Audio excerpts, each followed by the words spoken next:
Boa noite, queridos amigos, que a paz de Jesus esteja em nossos corações. Nós vamos dar continuidade ao nosso curso básico de Espiritismo, módulo Doutrina, onde nós falamos sobre o Livro dos Espíritos. E dentro da sequência proposta por Kardec, nós estamos hoje encerrando a terceira parte da obra. Estamos encerrando as leis morais.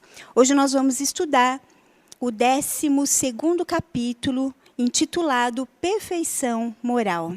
E dentro dessa sequência, dessa ordem didática proposta por Kardec, nós estudamos as leis morais, as 10 leis. Hoje nós vamos aprender como praticar a lei de Deus, a lei moral. Então, nós vamos aqui juntos com Kardec e os espíritos superiores, que neste capítulo belíssimo fazem uma análise profunda da personalidade humana.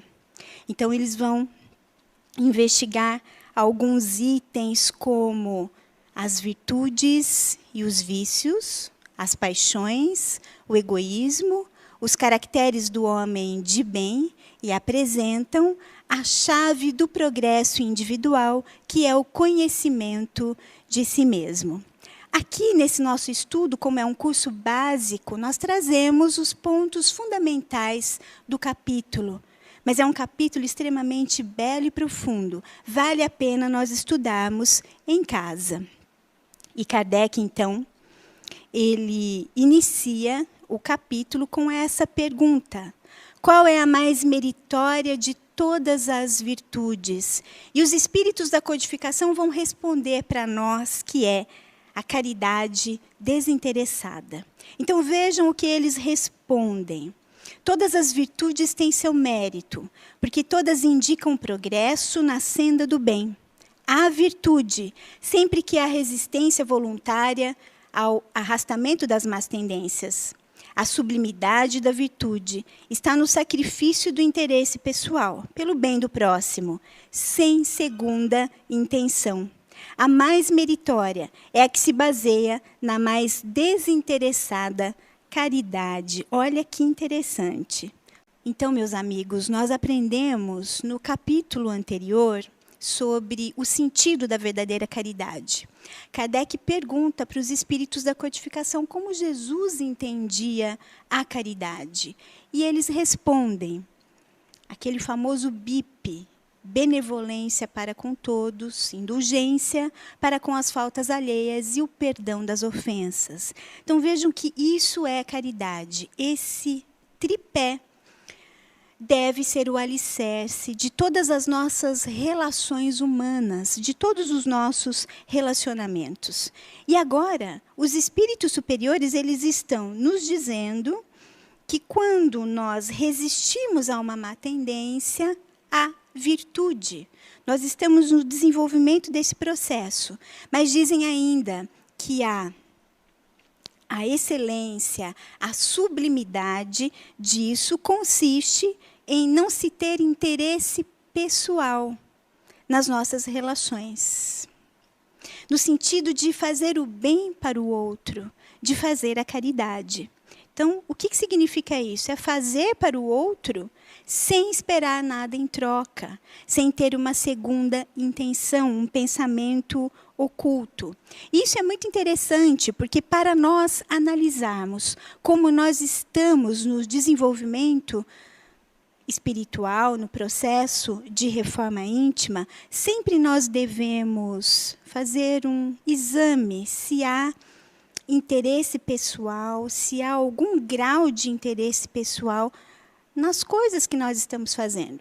Inclusive nos trabalhos voluntários, na casa espírita. Estamos aqui na casa espírita fazendo o quê? Caridade, não é? Em desenvolvimento. E nesse sentido, será que não há algo oculto? Poder, cargos, vaidade. É isso que os espíritos superiores estão nos dizendo. E na sequência do nosso estudo, Kardec vai dizer o seguinte, que há pessoas que fazem o bem espontaneamente. Isso é natural, eles não precisam lutar com algum sentimento contrário ou com a sua natureza egoísta, por exemplo. Isso acontece naturalmente, fazer o bem é natural. E ele pergunta se essa pessoa tem o mesmo mérito daquela outra que precisa lutar contra a sua natureza egoísta, mesmo que supere, mas ainda é necessária essa luta para fazer o bem. Quem é que tem mérito? Então, os espíritos superiores, eles explicam que aqueles onde o bem é natural não precisam mais lutar hoje, no passado já precisaram. Então, houve essa luta íntima. Hoje já não precisam mais.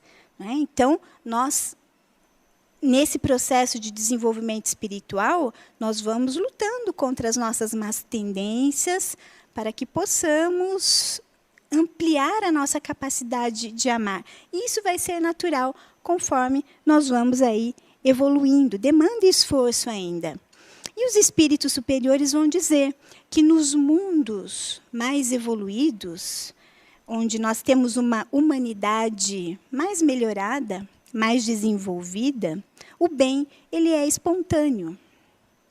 Então ele vai dizer, são mundos habitados por espíritos bons, que só fazem o bem, né? Espíritos amorosos. Então, nós já estudamos a escala espírita nas questões 100 seguintes, já estudamos lá os espíritos de segunda ordem, que são os bons espíritos, que não têm inveja, não têm orgulho, não há egoísmo. E nós vamos caminhar para isso. Nós estamos evoluindo e vai chegar um momento que o bem, ele é natural. Nós estaremos mais amorosos. Nós sempre temos que lembrar que a evolução é um processo. Então, nós aprendemos com os espíritos da codificação que o princípio espiritual foi criado simples, ignorante, sem complexidade, sem conhecimento, mas trazendo dentro de si todo um potencial de perfeição, um potencial de amor, que vai ser desenvolvido ao longo das reencarnações, onde nós vamos ampliando a capacidade intelecto-moral. Até que nós vamos chegar a ser um espírito muito evoluído, um espírito puro, como Jesus, que é pleno de amor e conhecimento. Então, isso é um processo. Nós começamos pequenininhos e vamos nos tornar grandões como Jesus. E ainda nessa sequência, Kardec vai dizer o seguinte, que sendo o interesse pessoal, então, um indício de imperfeição, o verdadeiro desinteresse é raro aqui na Terra. Os espíritos dizem isso.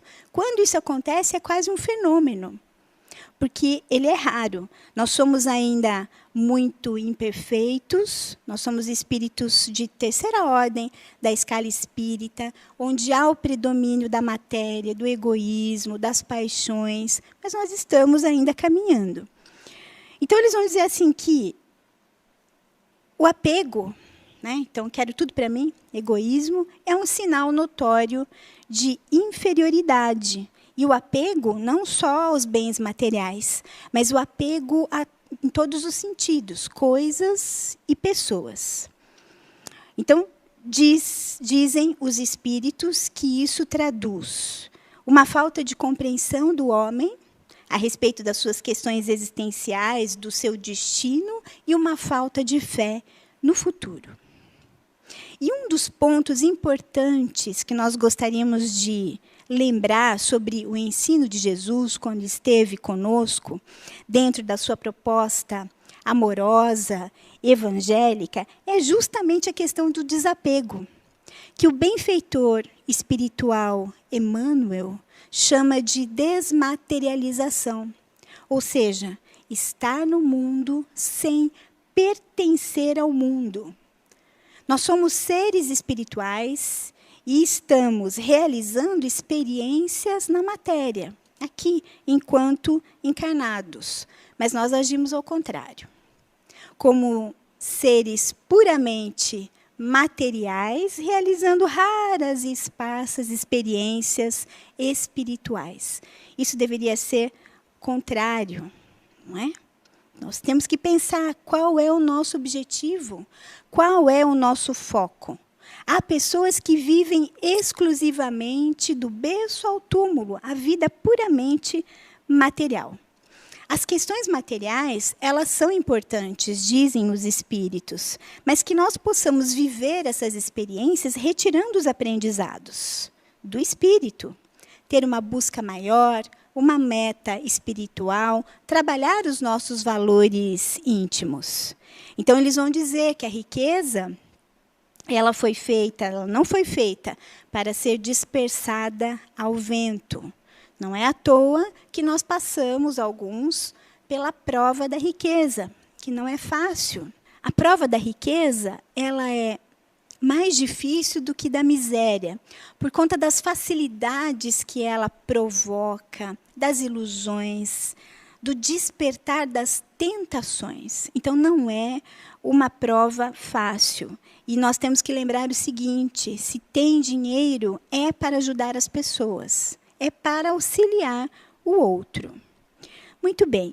Nesse sentido aqui, então, eles vão dizer para nós que, quando há o desinteresse, nós temos virtude. E olha o que eles dizem. A prodigalidade irrefletida significa falta de juízo. O que é a prodigalidade irrefletida? É esbanjar, é o descuido, é a indiferença.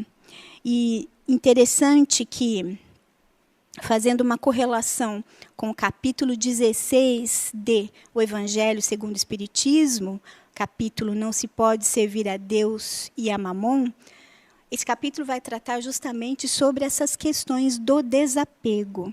E vamos lembrar que nós temos num ponto o apego, eu quero tudo para mim, a farinha é pouco, meu pirão primeiro. Não é assim que a gente pensa? Está faltando álcool gel, pego tudo para mim. Né? Isso é egoísmo. Então, nós temos que pensar sobre isso. Num ponto, o apego.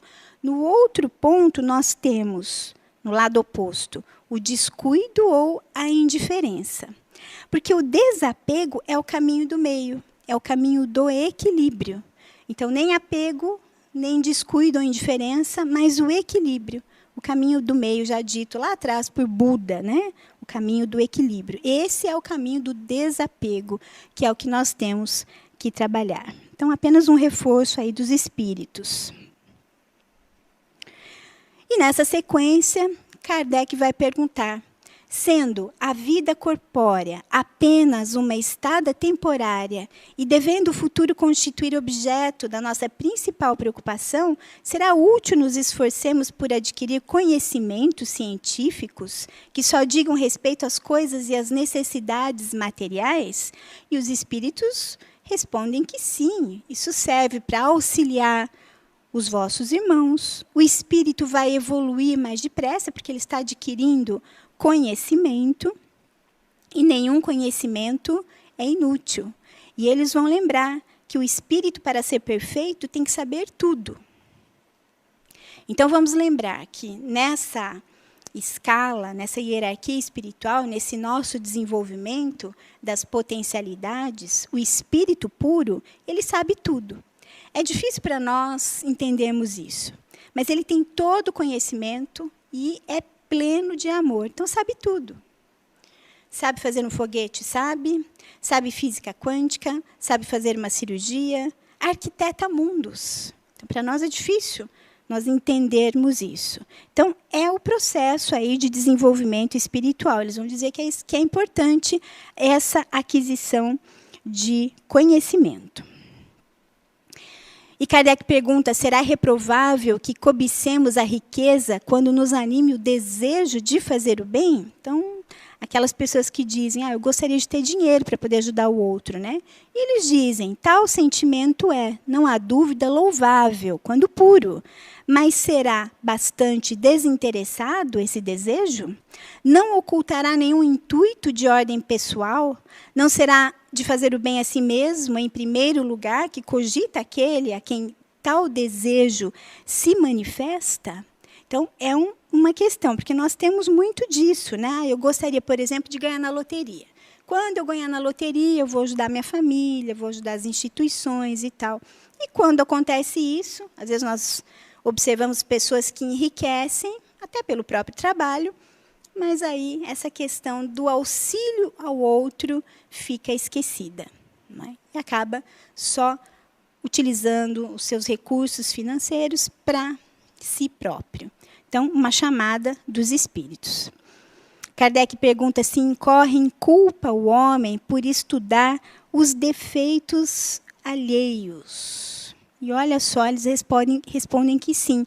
Grande culpa se for para criticar e divulgar o defeito do outro. Isso é falta de caridade, dizem os espíritos. Então, é falta de indulgência, que faz parte daquele tripé da caridade que nós já estudamos. Agora, se fizer isso no intuito de crítica, então é falta de caridade.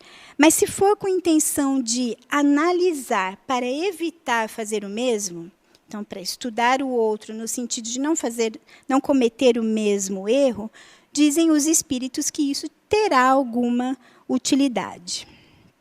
No Evangelho segundo o Espiritismo, nós temos uma orientação do espírito, de um espírito superior, que vai dizer: seja severo com você mesmo, mas com o outro seja indulgente, né? Então, isso é caridade. Jesus já nos disse, e está nesse capítulo, que nós olhamos um argueiro no olho do vizinho, né? Mas a trave no nosso olho nós não vemos. O argueiro é uma partícula pequena no outro, a trave maior na nossa. Então, o mal que está dentro de nós não vemos, mas o mal que está no outro, isso nós temos uma grande facilidade de fazer essa rotulação. É um mecanismo de defesa psicológico chamado projeção, não é? Nós projetamos em todos os nossos relacionamentos o nosso conteúdo íntimo no outro. O próximo tópico, investigado por Kardec, paixões. Antes, vamos lembrar o que é uma paixão. Na acepção popular, são sentimentos fortes, exacerbados em relação às coisas, às atividades. Por exemplo, paixão por futebol. Acontece que, do ponto de vista filosófico, tem um sentido mais amplo. E Kardec está se referindo aqui às paixões filosóficas. Então, ele vai dizer para nós que todas as paixões têm o seu princípio em uma necessidade natural, em um sentimento. Então, pergunta: será substancialmente mal o princípio originário das paixões, embora esteja na natureza? E eles vão dizer que não. A paixão está no excesso provocado pela vontade, visto que o princípio que dá origem foi posto no homem para o bem. Tanto que as paixões podem levá-lo à realização de grandes coisas. É o abuso que dela se faz, que causa o mal. Então, todas as paixões têm um princípio numa necessidade natural, num sentimento, e elas são alavancas para nós cumprirmos os desígnios de Deus. O problema da questão é o excesso. Esse é o problema. Então, o excesso se torna um mal quando gera um mal, quando gera uma consequência ruim. Então, eles dizem que as paixões são alavancas para estimular as nossas forças e ajudar a cumprir os desígnios de Deus. E vão comparar as paixões a um corcel, um cavalo. Então, pensa um cavalo mal conduzido, vai complicar. Alguém vai se machucar no meio do caminho. Um cavalo bem conduzido não tem problema nenhum. O excesso se torna um mal quando a consequência é um prejuízo qualquer. O homem poderia sempre vencer as suas más tendências pelos seus próprios esforços? Essa é uma questão extremamente interessante e intrigante, porque quando a gente lê, a gente não percebe a resposta, a profundidade da resposta. Eles dizem sim. e às vezes com pouco esforço. O que falta é a vontade. Ah, como são poucos os que se esforçam. Em algumas traduções do francês, do original, nós vamos ter lá mínimos esforços. Então, nós podemos sim resistir às más tendências com pouco esforço. O que falta é vontade, que é um atributo essencial do espírito, é uma potência da alma, segundo Leon Denis. A vontade é a potência que desenvolve todas as outras potências. É a potência responsável pelo desenvolvimento ilimitado do espírito. Então, é isso que falta para nós, vontade. Acionar a vontade e dirigir a vontade para o bem, para o caminho correto. Então, o que eles estão dizendo aqui? Que a questão é um passo a passo nessa resistência, para que nós possamos vencer as nossas más tendências. É uma questão muito interessante. Para superar as paixões, dizem os espíritos, devemos orar. Orar a Deus e ao espírito protetor. Lembrando que já estudamos que o espírito protetor, ou o anjo da guarda, tem a missão de nos amparar. Então, para superar as paixões, para superar as más tendências, ação e oração. As duas associadas. E eles perguntam qual o meio mais eficiente, aliás, Kardec pergunta qual o meio mais eficiente de combater-se o predomínio da natureza corpórea. Praticar a abnegação, dizem os espíritos superiores. Praticar a abnegação, então, é algo a mais do que o dever. É um passo a mais, é um pouco a mais. Nós lembramos dessa frase do mestre, que está em Lucas 17:10, que diz: somos servos inúteis, porque fizemos somente o que viemos fazer. Somos inúteis porque estamos fazendo o que temos que fazer, isso é dever. Mas, quando vamos além, isso é abnegação. E deve ser as nossas metas. Dentro de toda essa análise que nós fizemos, vejam, profunda, Kardec e os espíritos superiores fazem essa análise do psiquismo humano. E até aqui, eles começam agora a fazer um fechamento de todo esse raciocínio, dizendo que o vício mais radical é o egoísmo, e dele deriva todo o mal. Então, eles vão dizer que é uma chaga da sociedade. E nós temos uma instrução de Fénelon sobre o egoísmo, comentários de Kardec. Nós separamos aqui alguns itens que vamos ler com vocês. O egoísmo se liga à influência da matéria, do qual o homem está muito próximo na origem. Então, no início lá, nossas primeiras encarnações no mundo primitivo, estamos relacionados, envolvidos na lei de conservação. Então, temos essa questão do egoísmo. Ao longo do processo evolutivo, isso vai mudando, dizem os espíritos. Nós temos que ir trabalhando. Nós estamos encarnados para ampliar a nossa capacidade de amar, precisamos trabalhar o egoísmo. O espiritismo bem compreendido transformará os hábitos, as relações sociais. Lembrando que o objetivo do espiritismo, da doutrina espírita, é a transformação moral da sociedade, que começa em cada um de nós.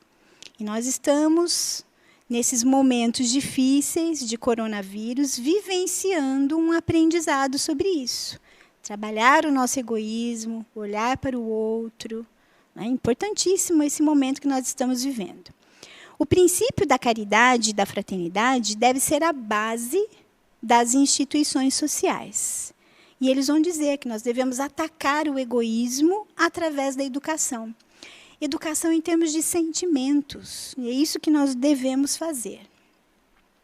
E muito interessante, porque Kardec, nesses comentários sobre o egoísmo, ele vai reforçar a questão da educação do espírito desde o nascimento.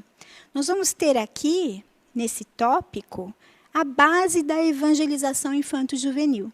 Então, ele vai dizer sobre a educação desde o nascimento, educação do espírito, e vai relacionar 3 pontos principais para o educador. Nós que temos filhos sob a nossa tutela, espíritos sob a nossa orientação.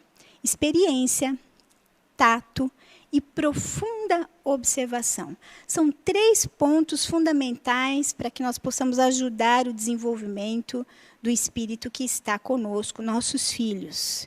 Experiência, então, tato, percepção, sensibilidade e observação das tendências daquele nosso filho. As más tendências, mas também as qualidades, aonde nós vamos investir e o que nós temos que trabalhar nesse processo educativo. Muito interessante esse tópico. Então, eles dizem que o egoísmo é a fonte de todos os males e a caridade a fonte de todas as virtudes. Então, o caminho para o combate ao egoísmo é a caridade. É uma mudança de perspectiva, de olhar do outro. Quando eu olho o outro, num trabalho voluntário, numa ajuda, em qualquer tipo de auxílio, tenho esse olhar amoroso, estou movimentando amor, eu acabo saindo de mim mesma, dos meus problemas, de olhar para o meu umbigo. Não é? Então, esse é o caminho do trabalho do egoísmo, é a caridade. Nós vamos apenas citar, já estamos quase finalizando, os caracteres do homem de bem. É interessante nós fazermos a ligação desse capítulo com o capítulo do Evangelho segundo o Espiritismo, Sede Perfeitos, que é um desdobramento desse capítulo.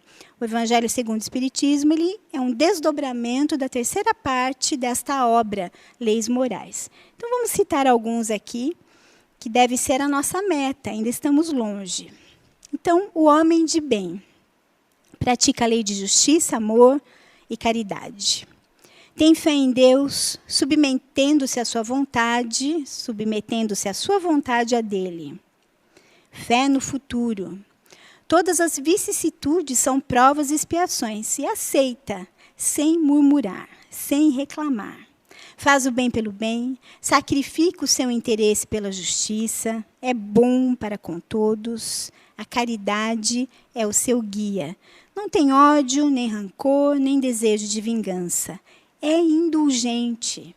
Não se compraz com os defeitos alheios, nem coloca-os em evidência. Estuda as suas próprias imperfeições e trabalha em combatê-las. Ressalta as qualidades dos outros e não as suas. Usa a riqueza para o bem. Trata os homens sob sua dependência com bondade e benevolência. Usa a sua autoridade para erguer-lhes o moral e não para esmagar com seu orgulho. Então, algumas das características do homem de bem que nós devemos buscar. É um resumo de tudo que nós colocamos até agora. O ponto fundamental desse capítulo, extremamente importante, é a questão 919, que encerra essa 3ª parte. Quando Kardec pergunta qual o meio prático mais eficaz que tem o homem de se melhorar nessa vida e de resistir à atração do mal. E os espíritos vão dizer, um sábio da antiguidade já vou-lo disse, conhece-te a ti mesmo. Então, é o autoconhecimento. Então, aqui nós temos a parte prática de tudo isso que nós colocamos hoje, de todas essas reflexões. Quem responde essa questão é Agostinho de Hipona, o espírito de Santo Agostinho. E ele vai dizer que quando ele estava encarnado na Terra, ele fazia uma análise da sua consciência, todos os dias. Então, ao fim do dia, ele pensava, indagava, será que fiz para o outro algo que eu não gostaria que tivesse sido feito para mim? Alguém tem alguma queixa de mim hoje? Então, esse trabalho, essa autoanálise, essa reflexão, esse recolhimento é extremamente importante para nós estudarmos o que precisa ser aprimorado, transformado e trabalhado. Então, Santo Agostinho nos dá aqui essa dica de fazer essa revisão de consciência. E é dessa maneira que nós vamos ver como é que nós estamos no processo da reforma íntima. Então, Santo Agostinho ele vai dizer para nós, se nós estivéssemos no mundo espiritual desencarnados, nós temeríamos o olhar de alguém? Então, ele faz uma análise profunda no sentido de se colocar no lugar do outro, formulando respostas claras e objetivas, sempre. A questão é a chave do progresso. Mas, para isso, nós temos que ter honestidade e verdade nesse processo. Porque nós somos sombra e luz. Mas nós precisamos fazer essa análise sincera. Porque senão nós vamos dizer assim, não, eu não sou ciumenta. Não, eu não sou preguiçosa. Não, eu não sou desorganizada. Né? O orgulho bloqueia essa análise e o espírito não avança. Então, é extremamente importante fazer essa análise profunda, com verdade, com sinceridade. Muito bem, nós estamos então encerrando esse estudo, que é um estudo profundo. Aqui nós trouxemos apenas os pontos básicos do capítulo. Vamos aproveitar esses tempos de reclusão, de recolhimento social, por conta de todo esse processo da epidemia, da pandemia, para seguirmos essas orientações de Kardec e dos espíritos superiores. Esse recolhimento conosco, essa análise de consciência, como nós estamos no processo de desenvolvimento do espírito. E é dessa maneira que nós vamos avançar cada vez mais. E vamos nos lembrar, Jesus está no leme, confiemos. Que todos tenham muita paz, muita serenidade nesses dias. Que assim seja, um grande abraço no coração de cada um.